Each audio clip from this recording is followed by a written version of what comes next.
My name is Joshua Hennessy, and today I'm going to be discussing the cause of death of millions of bees around the world.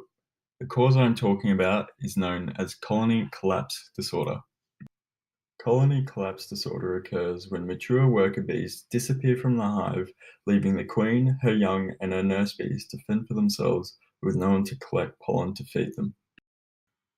While colony collapse disorder isn't exactly the disappearance of bees, when it was first reported by multiple beekeepers in 2006, there were no dead bees to be found around the surrounding hives.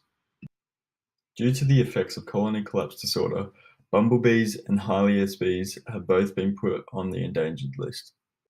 The reasons for colony collapse disorder are still speculated. However, scientists believe there could be numerous reasons that cause the entire problem. Toxic pesticides, known as neonicotinoids, are a suggested reason for colony collapse disorder due to the fact that some of the pesticides sprayed onto plants eventually end up in pollen of flowers that bees farm. The toxic pesticides then kill the bees before they are able to return to the hive.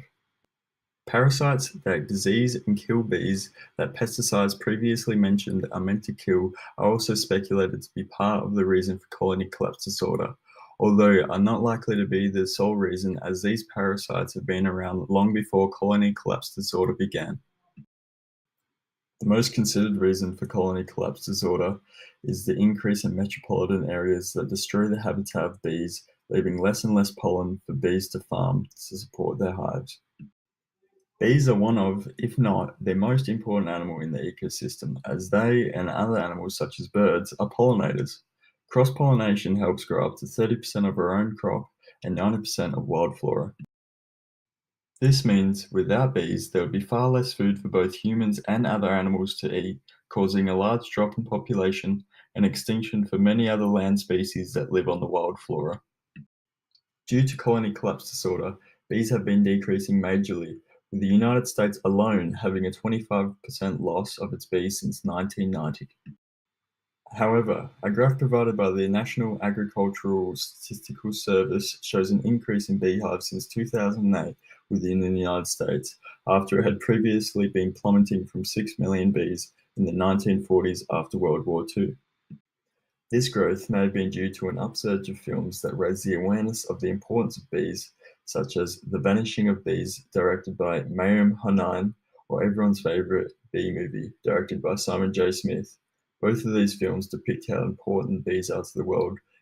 Statistics such as these are a positive sign of us pushing in the right direction, and a continuation of this growth would be very promising for the future of the world. There are a few ways to help fight against colony collapse disorder to keep the number of beehives rising.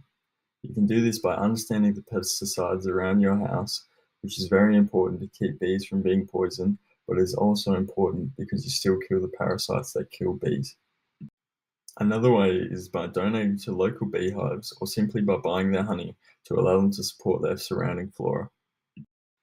Sustaining your own garden is another great way to look after bees that use your flowers for the collecting of pollen, as you support the future of your local beehives. By doing an assortment of these aids, you can step towards creating a better future for bees and the rest of the world, and as the statistics show, it's not too late to save the bees.